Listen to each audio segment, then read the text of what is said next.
إن الحمد لله نحمده ونستعينه ونستغفره ونعوذ بالله من شرور أنفسنا ومن سيئات أعمالنا من يهده الله فلا مضل له ومن يضلله فلا هادي له وأشهد أن لا إله إلا الله وحده لا شريك له وأشهد أن محمدا عبده ورسوله صلى الله عليه وسلم أما بعد kumshukuru Allah subhanahu wa ta'ala na kumtakia rahma na amani mtume wetu Muhammadin sallallahu alayhi wasallam. Leo tukiwa ndani ya Aljumaa, Jumaa ambayo ipo ndani ya mwezi wa Dhulhijja, na tukiwa ni Jumaa ya pili baada ya Jumaa ya Hija ya Eid al-Adha kuwa imepita. Leo biidhnillah tabaraka wa taala ndani ya khutba hii tutazungumza kwa uchache kunako audatun ila Allah bitauba, kurudi kwa Allah subhanahu wa ta'ala kwa kutubia kwake Allah subhanahu wa ta'ala. جاء في الصحيح مسلم من حديث أبي هريرة رضي الله عنه قال imekuja hadithi kutoka katika kitabu cha Sahih Muslim, ambayo hadithi hiyo amesimulia Abi Hurairah radhiyallahu anhu. Abi Hurairah akisema kuwa qala Rasulullah sallallahu alayhi wasallama, Mtume sallallahu alayhi wasallama anasema, na hii ni hadithul qudus, kwamba Allah subhanahu wa ta'ala anasema kupitia Mtume sallallahu alayhi wasallama, ya ibadi innakum tukhti'una bil-layli wan-nahar wa ana aghfiru adh-dhunuba jami'a fastaghfiruni aghfir lakum. Hii ni hadithi Allah subhanahu wa ta'ala akizungumza kupitia kinywa cha Nabii Muhammadin sallallahu alayhi wasallama kuwa Allah subhanahu wa ta'ala anasema, ya ibadi, enyi waja wangu, innakum, hakika ninyi waja wangu, tukhti'una bil-laili wan-nahar, ni wenye kukosea kwa Allah subhanahu wa ta'ala usiku na mchana. fastaghfiruni wa ana aghfiru adh-dhunuba jami'a, na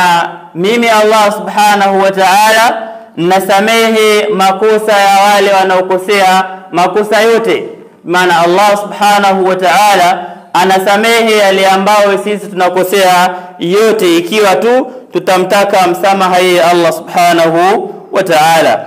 Allah subhanahu wa ta'ala akaendelea akasema, fastaghfiruni aghfir lakum, kwa hayo yote ambayo huwa mnakosea basi nitakeni msamaha mimi Allah subhanahu wa ta'ala, na mimi Allah subhanahu wa ta'ala nitakusameheni. Hii ni hadithi ambayo Allah subhanahu wa ta'ala kwanza anatupa bishara ya kuonesha kwamba ni namna ipi yeye Allah subhanahu wa ta'ala anatufahamu zaidi sisi waja wake. Kwa hivyo ndio maana akatumia kwamba innakum tukhti'una, kwamba hakika ninyi mnakosea zaidi kwa Allah subhanahu wa ta'ala. Bimaana Allah subhanahu wa ta'ala anatupa habari ya moja kwa moja kuwa yeye anatufahamu kuwa sisi ni wakosefu mbele zake Allah subhanahu wa ta'ala usiku na mchana. Kwa hivyo kwa Allah subhanahu wa ta'ala kulijua hili la kwamba sisi ni wakosefu kwake Allah subhanahu wa ta'ala usiku na mchana, basi Allah subhanahu wa ta'ala hajatuacha hivyo, bali katupa ofa na nafasi ya kwamba sisi tukitaka msamaha kwake Allah subhanahu wa ta'ala, basi naye Allah subhanahu wa ta'ala atakuwa ni mwenye kutusamehe. Pia vile vile Mtume sallallahu alayhi wasallama katika hadithi anasema kuwa kullu bani adam khata'un, kwamba kila mwanadamu aliye juu ya ardhi hii, yeye mwanadamu huyo ni khata'un, ni mkosefu kwa Allah subhanahu wa ta'ala. Bimaana kila mwanadamu.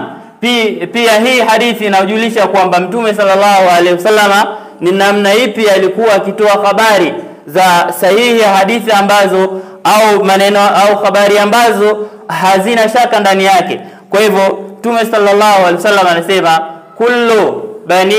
adam, kwamba kila mwanadamu huyo khata'un, ana sifa ya kukosea kwa Allah subhanahu wa ta'ala. Pia Mtume sallallahu alaihi wasallam katika hadithi hii akaendelea akasema wa khairal khata'ina, na bora ya wale wenye kukosea kwa Allah subhanahu wa ta'ala ni at-tawwabun, ni wale ambao wanatenga muda wao kutubia kwake Allah subhanahu wa ta'ala, ni wale ambao wanatenga muda wao kumuomba msamaha Allah subhanahu wa ta'ala baada ya kuwa wamejua kuwa hapo wamemkosea Allah subhanahu wa ta'ala. Kwa hivyo tukiwa ni wenye kukosea kwa Allah subhanahu wa ta'ala na tukajua kabisa kwamba tumemkosea Allah subhanahu wa ta'ala, basi ni jukumu letu au ni juu yetu kutenga muda na kukaa chini kumuomba Allah subhanahu wa ta'ala msamaha, ili Allah subhanahu wa ta'ala awe ni mwenye kutusamehe kama ambavyo amesema kuwa yeye anasamehe madhambi yote. Pia vile vile imekuja hadithi fi sahihi Muslim, iliyopo katika sahihi Muslim, Mtume sallallahu alaihi wasallama ambayo anasema katika hadithi ambayo amesimulia Abi Huraira radhiyallahu anhu, Mtume sallallahu alaihi wasallam anasema lau ma taznibuna, lau sisi wanadamu tusingekuwa tuna sifa ya kufanya madhambi kwa Allah subhanahu wa ta'ala, au tusingekuwa na sifa ya kukosea kwa Allah subhanahu wa ta'ala, la jaa Allahu biqaumin, kwamba Allah subhanahu wa ta'ala angetuondosha sisi, bimaana wale ambao ibani tungekuwa hatuna sifa ya kukosea kwa Allah subhanahu wa ta'ala, kwamba Allah subhanahu angetuondosha kisha akaleta watu ambao yaznibuna, kwamba wana sifa kukosea kwa Allah subhanahu wa ta'ala, kisha yastaghfiruna, kisha wanataka msamaha kwake Allah subhanahu wa ta'ala. Kwamba tungekuwa hatuna sifa ya kuwa ni wakosefu kwa Allah subhanahu wa ta'ala, basi Allah subhanahu angetuondosha kisha akaleta watu ambao wana sifa ya kufanya madhambi na makosa, kisha wakatenga muda wao kumuomba msamaha Allah subhanahu wa ta'ala, kisha Allah naye akawa ni mwenye kusamehe.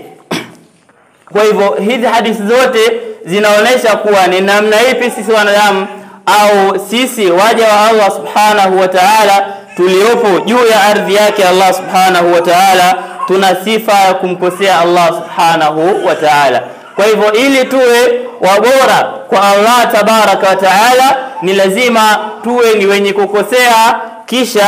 tuwe ni wenye kutaka msamaha kwa yale ambayo tumemkosea Allah subhanahu wa ta'ala, kama ambavyo Mtume sallallahu alaihi wasallama amesema kuwa bora ya wale wenye kukosea ni wale wenye kutenga muda wao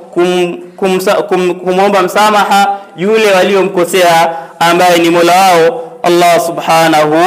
wa ta'ala. Kwa hivyo kupitia hadithi zote hizi zitufunze kuwa tuwe ni wenye kumtaka msamaha Allah subhanahu wa ta'ala kutokana na yale yote ambayo tumemkosea yeye Allah tabaraka wa ta'ala. Aqulu qawli hadha astaghfirullah li wa lakum.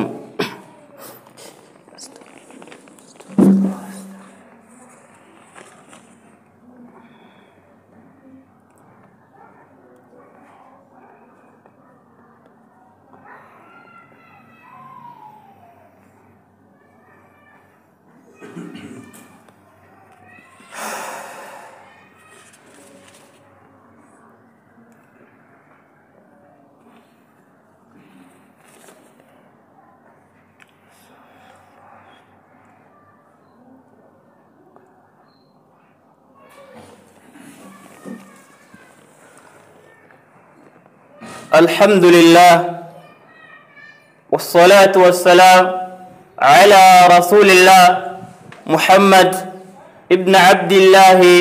صلوات الله وسلامه عليه. أما بعد kumshukuru Allah subhanahu wa ta'ala kwa mara ya pili na kumtakia rahma na amani mtume wetu Muhammadin sallallahu alayhi wasallama. Kwa mara ya pili tuendelee na khutba ambayo inatuonesha au inatutaka sisi tuwe na auda ila Allah subhanahu wa ta'ala, kwamba tuwe ni wenye kurudi kwa Allah subhanahu wa ta'ala bitauba, kwa kumtaka msamaha au kwa kutubia kwake Allah subhanahu wa ta'ala.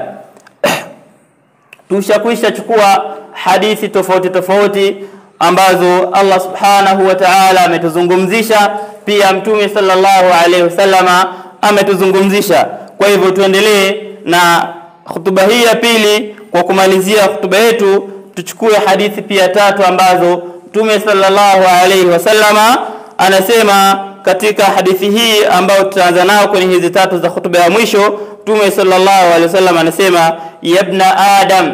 kwamba Allah subhanahu wa ta'ala anatoa au anazungumza kupitia kinywa cha mtume sallallahu alaihi wasallama kupitia hadithi ya hadithul qudusi. Allah subhanahu wa ta'ala anasema ibna Adam, kwamba ewe mwanadamu, innaka ma da'autani, hakika wewe hautotenga muda wako kuniomba mimi, warajautani, kisha ukataraji kuwa mimi Allah subhanahu wa ta'ala nitakusamehe, au ghafartu laka, kwamba warajautani, kwamba mimi Allah subhanahu wa ta'ala ukawa na matarajio kwamba nitakusamehe, ghafartu laka ala ma kana minka wala ubali, kwamba kupitia hicho ulichokosea na ukatenga muda wako kujua kuwa Allah subhanahu wa ta'ala ukimwomba msamaha atakusamehe, na ukatarajia hilo kuwa Allah subhanahu wa ta'ala kwa kile ulichokifanya na kumkosea kwamba Allah subhanahu wa ta'ala atakusamehe, basi Allah subhanahu wa ta'ala atoa ahadi kwamba ghafartu laka, kwamba nitakuwa ni mwenye kukusamehe, ala ma kana minka, kwa yale yote ambayo umemkosea Allah subhanahu wa ta'ala na ukatenga muda wako kumwomba Allah subhanahu wa ta'ala. Wala ubali, kwamba Allah subhanahu wa ta'ala anasema kuwa kwa yale yote ambayo umemkosea yeye Allah subhanahu wa ta'ala na umetenga muda wako pia kumwomba yeye msamaha yeye Allah subhanahu wa ta'ala, basi Allah subhanahu atakusamehe na wala hatojali kwenye kukusamehe kwako. Bimaana Allah subhanahu wa ta'ala atakupa msamaha ambao ni zaidi ya msamaha, kwa kujua kuwa umemkosea yeye Allah subhanahu wa ta'ala, pia kwa kutenga muda wako kumuomba msamaha yeye Allah subhanahu wa ta'ala. Bimaana hadithi zote hizi zituelekeze au zitupe hamasa ya kukosea, ya kujua kuwa ni yapi tuliokosea kwa Allah subhanahu wa ta'ala, na kujua kuwa ni yapi ambayo yatakiwa tuombe msamaha kwa Allah subhanahu wa ta'ala. Kisha imekuja hadithi nyingine pia ambayo ni hadithul qudusi. Mtume sallallahu alaihi wasallam anasema, Allah subhanahu wa ta'ala anasema kupitia kinywa cha Mtume sallallahu alaihi wasallam, anasema kuwa ibna Adam, ewe mwanadamu. Maana Allah subhanahu wa ta'ala anazungumza kupitia Muhammadin sallallahu alaihi wasallam, Allah anasema ya ibna Adam, ewe mwanadamu, lau madhambi yako au lau balaghat dhunubuka, lau madhambi yako yatafikia anani as-samai, ukubwa wa mbingu ya Allah subhanahu wa ta'ala, kupitia madhambi hayo, thumma astaghfartani, kisha ukawa ni mwenye kunisamehe. Bimaana asli ya madhambi ambayo unayo kwa Allah subhanahu wa ta'ala ni makubwa kama ambavyo mbingu ya Allah subhanahu wa ta'ala tunavyoiona huko juu, lakini ukatenga muda wako kumuomba msamaha Allah subhanahu wa ta'ala. Allah subhanahu wa ta'ala anasema la ghafartu laka ala ma kana minka wala ubali, kupitia hayo madhambi yako yenye ukubwa kama mbingu, basi ukitenga muda wako ukaniomba msamaha mimi Allah subhanahu wa ta'ala, nitakusamehe hayo madhambi yote, hayo makosa yote, na wala sitokuwa ni mwenye kujali kwa yale ambayo umenikosea. Kwa hivyo Allah subhanahu wa ta'ala anaendelea kutupa habari ya kwamba yeye Allah ni msamehevu kwa yale ambao sisi ni wenye wakosevu mbele zake Allah subhanahu wa ta'ala. Kisha imekuja hadithi nyingine pia, ni hadithul qudusi, ambayo Allah subhanahu wa ta'ala anasema ya ibna Adam, ewe mwanadamu, lau ataitani, lau utakuja kwangu au lau utarejea kwangu, biqurabi ardi khataya, kwa ukubwa wa madhambi au kwa wingi wa madhambi kama hii ardhi, thumma laqaitani, kupitia hayo madhambi ukakutana na mimi Mola wako Allah subhanahu wa ta'ala, kwa kutaka msamaha kwake Allah subhanahu wa ta'ala, kisha la tushriku bi shay'a, ukawa sio mwenye kumshirikisha Allah subhanahu wa ta'ala. Kwanza asli ya madhambi yako wingi na ukubwa wake ni kama hii ardhi, kisha ukataka msamaha kwake Allah subhanahu wa ta'ala kupitia madhambi hayo yote yenye ukubwa huo, na ukawa ni wenye kukutana na Allah subhanahu wa ta'ala siku ya kiyama, ukawa hauna sifa ya kumshirikisha yeye Allah subhanahu wa ta'ala na shirki zozote zile, ima za matendo, ima za maneno, ima za shirki kama shirki ambayo tunaifahamu, ukawa hauna sifa hii. Allah subhanahu wa ta'ala anasema ataitu biqurabiha maghfira, kwa madhambi ambayo umeyafanya au kwa ukubwa madhambi ambayo umeyafanya kwake Allah subhanahu wa ta'ala yenye ukubwa wa hiyo ardhi, basi Allah subhanahu wa ta'ala pia naye atakupa msamaha mkubwa ambao unaendana na madhambi yako kama hiyo ardhi au kama ukubwa wa ardhi. Kwa hivyo hizi zote hadithi ambazo tumezisoma ni Allah subhanahu wa ta'ala anaonyesha kuwa ni namna ipi sisi ni wakosefu kwake Allah subhanahu wa ta'ala, na Mtume sallallahu alaihi wasallam akasema ili tuwe bora kwa Allah subhanahu wa ta'ala ni lazima tujue kuwa tumemkosea Allah subhanahu wa ta'ala, kisha tuwe ni wenye kumtaka msamaha yeye Allah subhanahu wa ta'ala. Na Allah subhanahu wa ta'ala katoa ahadi ya kwamba tukijua ni wenye kukosea mbele zake Allah subhanahu wa ta'ala, basi Allah subhanahu wa ta'ala atakuwa ni mwenye kutusamehe na ni mwenye kutupa msamaha kama ambavyo Allah mwenyewe ametoa ahadi. Kwa hivyo hadithi zote hizi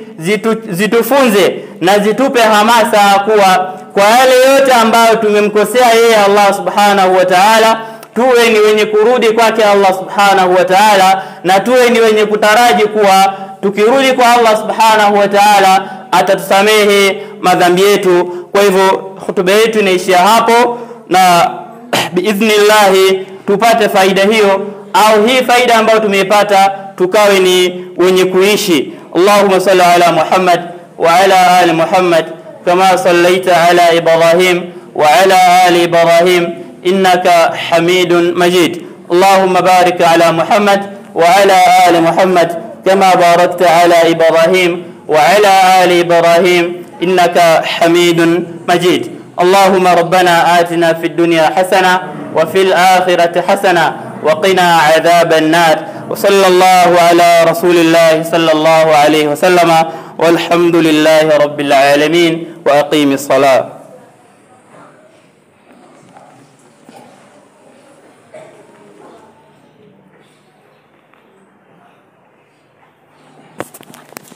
الله